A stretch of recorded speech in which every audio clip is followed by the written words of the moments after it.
You also were active in the infiltration of many cultural groups. Before we go into that step by step, how much research and study did the FBI engage in of black culture in the late 60s? A great amount. Give me an idea. From the thing is, I can, they have a file on every type of magazine that blacks read. They have a file on the music. Music? Music, dance, theater, actors, comedians, you name it, man. And they would actually study these different... Yes. Oh, yes, definitely. What would they do with music? To understand the people, you have to understand the culture. To infiltrate, you have to understand. You had a lot of so-called white liberals that were infiltrating the so-called black groups using the information that they had gathered from the studies of blacks. You mean just to understand the behavior pattern of our people? Oh, yeah. I can, Will Heaton could name out some jams of Miles Davis that I hadn't even heard of. He could name off some books that I hadn't even read pertaining to black culture. Did you ever see agents actually studying the music of... Yes, yes. They make in-depth studies of the personalities of the people they're dealing with, too, culturally. It always helps. It's a thing of, you can take their culture and use it against them. Would you say to American citizens that this situation of surveillance and infiltration continues to this day? Oh, yes. On the dimension that you experienced? Probably much larger by now. Larger? Oh, yeah. Let me put it to you like this. Each year, everything gradually escalated up. More and more. So I figure when I left, it didn't stop escalating. As they say, one monkey does not stop anybody's show. What would you say to citizens who sit and listen to what you've said and have a sense of frustration and helplessness? There are some agents, the old line agents, that disagree with the tactics that were used during the so-called COINTEL period.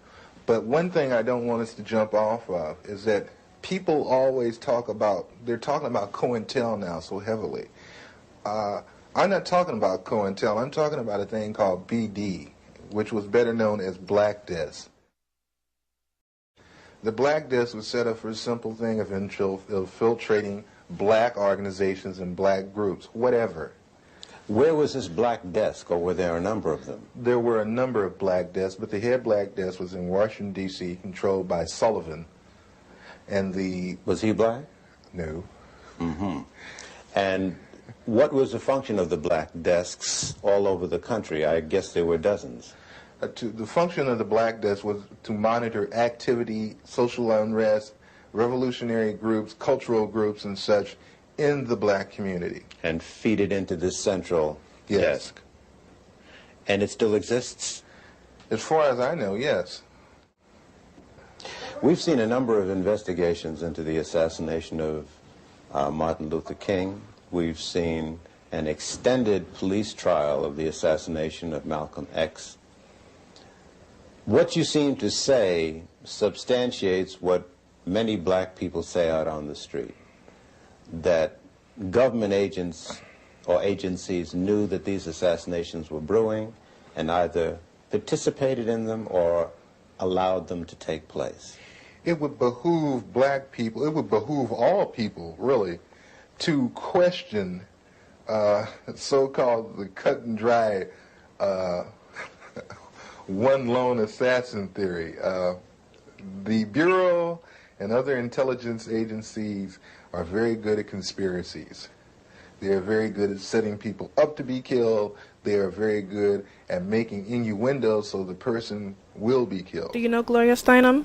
Here, let me give you a hint. So I was reading an online article to which I came across something that I didn't know about Gloria. It talks about Gloria's new book, My Life on the Road, recounting her life journeys and travels, but look at the bottom paragraph. What is often missed or mischaracterized, however, is the work she did as a CIA agent. Steinem was a spook. Confused, I decided to dig a little deeper. Black Feminism, the CIA, and Gloria Steinem. What follows is a fact sheet about Gloria Steinem's operations against the various social and political movements in America, particularly her role in creating a hateful and virulent strain of black feminism that attacks black men while partnering with the white establishment. Steinem first came across the radar of black men when she put a book called Black Macho and the Myth of the Superwoman by Michelle Wallace on the cover of Miss Magazine, to which she controlled. Let's read on.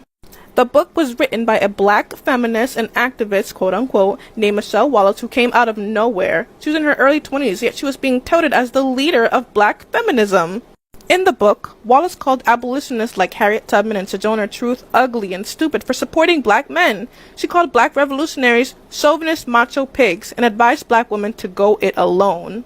Go it alone? Do it alone? I don't know. But peep what Gloria said. Gloria Steinem said that Wallace's book would define the future of black relationships, and she pushed hard to make sure the book received massive publicity. Define the future of black relationships? What's the bottom line? The bottom line is the so-called black feminist movement was created and manipulated by the CIA from the very beginning. The only difference...